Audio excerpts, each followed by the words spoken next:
Assalamualaikum warahmatullahi wabarakatuh. Kembali lagi bersama Hamaida Kepi. Oke, kemarin kita sudah membahas jenis Yellowless Topsword. Kali ini saya akan mereview atau membahas ya kuilah pokoknya. Ini fokusnya biasa.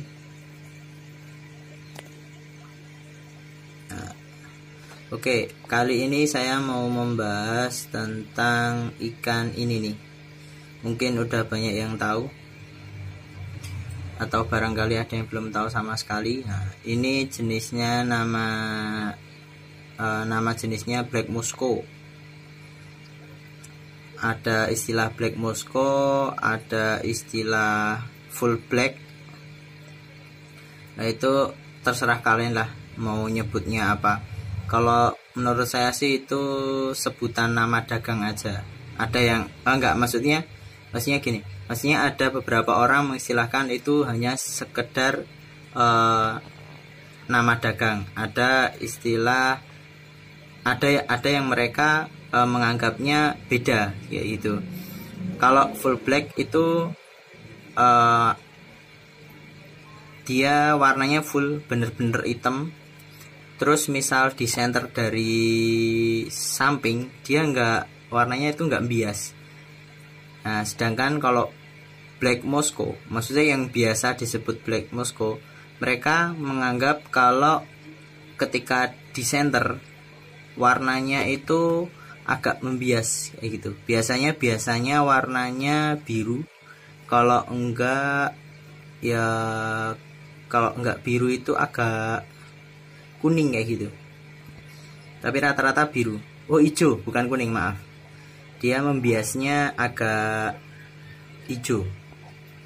Tapi kalau full black di center dia bener-bener hitam. Warnanya ya bener-bener hitam pekat kayak gitu. Ya terserah lah mau nyebutnya Black Musco atau mau nyebutnya full black, itu terserah teman-teman kayak gitu. Nah, untuk jenis Black Musco atau full black ini dia jenisnya termasuk jenis yang mudah dibudidaya ya, karena sifatnya dia nggak agresif kayak albino full red kayak gitu, nggak kayak ikan albino yang lebih agresif makan buraya. Nah, sedangkan jenis full black atau Black Musco ini dia nggak suka makan anakan, makanya cocok banget buat pemula, buat teman-teman yang baru kenal ikan kepi. Nah, ini salah satu rekomendasi jenis yang mudah dibudidaya karena dia pertama tidak mudah terkena penyakit, tidak seperti ikan-ikan albino. Terus juga dia tidak terlalu sensitif dengan perubahan air, perubahan pH, perubahan suhu, dan lain-lain. Nah, untuk selanjutnya gimana sih buat mati dong aeratorku. Oke. Nah, untuk memilih ikan yang bagus atau buat siapan induk lah kayak gitu. Misal kita pengen belajar ngebreed, yang pertama dari warnanya, cari ikan yang warnanya hitamnya pekat kayak gitu, atau diistilahkan full black lah. Yo misal nggak ada yo seadanya kayak gitu. Tapi kalau pengen yang bagus ya pertama dari warnanya harus hitam pekat. Misal teman-teman main langsung ke breedernya, bisa dicek itu pakai senter di soliter kecil atau akuarium kecil kayak gitu. Nah, nanti dicek aja, misal dia bias ya berarti cari yang lain kayak gitu. Tapi ada kualitas, ada harga ya. Jadi teman-teman jangan misal cari yang murah yo jangan muluk-muluk lah pengennya harus kayak gini enggak. Nah, tadi dari warna hitamnya pekat. Terus untuk warnanya dia dari ujung kepala terus sampai ujung ekor dan juga dorsalnya. Dorsal itu sirip atas ya. Nah, dia warnanya hitam semua, nggak ada bercak. Nah, biasanya kalau teman-teman nyari breeder atau ternaknya di outdoor, kalau saya meyakini matahari itu dia merubah pigmen warna ya. Jadi kalau dia mainnya di outdoor full kena matahari dari pagi sampai sore, dia warnanya nanti lama-lama bisa bias, terus juga ada bercak merah. Kalau pengalaman saya kayak gitu. Pengalaman saya main Black Moscow di outdoor, dia warnanya ada bercak merah di deket kepala kalau dulu itu. Nah, teman-teman kalau pengen cari indukan, cari yang nggak ada bercaknya kayak gitu. Jadi bener-bener hitam. Terus juga dari segi ekor, cari yang bukaannya lebar.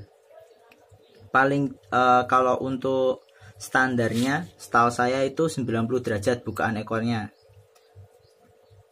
Kayak gitu. Terus untuk dorsalnya cari yang gede. Jangan cuma kecil tapi panjang, nggak cuma long dorsal istilahnya. Tapi cari yang big dorsal, dorsalnya gede. Dorsal untuk warna juga harus hitam. Usahakan kalau pengen cari yang bagus beneran, di ujung dorsal itu cari yang hitamnya full. Jadi ada yang beberapa di ujung dorsalnya itu kan bias, bukan bias, kayak nggak full itu, ada sisa-sisanya kayak gini loh. Bentar, ini susah banget deh. Ini kayak yang ini loh. Mana sih kok hilang?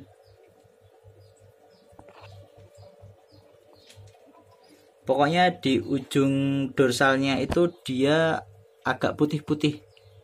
Nah, misal mau cari yang bagus ya cari yang bener-bener hitam kayak gitu. Terus untuk betinanya, nah biasanya kalau saya lihat dari orang-orang itu, misal pengen cari gapi cuma dilihat dari jantannya tok, padahal enggak. Jadi untuk anakan yang bagus itu juga dari betina yang bagus juga. Nah, gimana cara nyari betina yang bagus? Yang pertama, kalau untuk jenis full black kayak gini, cari yang dorsalnya itu warnanya juga hitam pekat. Terus buat ekor juga warnanya hitam pekat. Jangan cari yang ekor transparan. Soalnya nanti dia mempengaruhi juga. Jadi enggak, misal jantannya bagus banget, terus betinanya enggak terlalu bagus lah, itu nanti nurunin anakan. Jadi anakannya nggak bisa seperti bapaknya persis.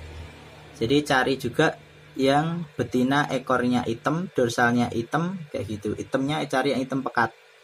Terus kalau pengen ekornya gede kayak gitu, kayak bapaknya, berarti cari betina juga yang ekornya agak gedean, nggak cuma seadanya, tapi cari yang ekornya agak gede kayak gitu. Itu nanti mempengaruhi juga ke anakannya. Nah, tadi dari segi warna udah dibahas, dari form udah dibahas. Nah, selanjutnya kalau pengen benar-benar bagus, salah satu sarannya cari indukan tidak cacat. Biasanya yang paling banyak yang saya lihat, saya temui dan saya punya juga dulu pernah, itu ekornya bengkok atau badannya bungkuk kayak gitu. Nah, pengalaman saya, kalau kita ngebreed ekornya bengkok, nanti anakannya juga ikut bengkok. Ini pengalaman saya ya. Jadi pengalaman itu bukan materi atau apa sih istilahnya, teori, bukan teori mutlak. Karena tiap orang pasti punya pengalaman beda-beda, makanya kenapa teorinya berbeda-beda juga. Nah, kalau dari saya pribadi, pengalaman saya, kalau jenis gapi bengkok, badannya bengkok, nanti anakannya juga banyak yang bengkok. Jadi seakan-akan gennya nurun kayak gitu. Jadi cari yang gennya bener-bener bagus, terus form badannya juga bener-bener bagus, dia nggak bengkok dan lain-lain kayak gitu. Oke, mungkin itu aja untuk video kali ini. Untuk teman-teman yang penasaran pengen jenis lain, bisa komen di bawah. Kita mau bahas apa besok, atau barangkali mau request bahas filter kayak gitu, bisa besok di video selanjutnya. Oke, mungkin itu aja dari saya. Jangan lupa subscribe, jangan lupa di like, dan kalau videonya bermanfaat tolong dibagikan ke teman-teman yang lain. Itu aja dari saya. Kurang lebihnya mohon maaf. Wassalamualaikum warahmatullahi wabarakatuh.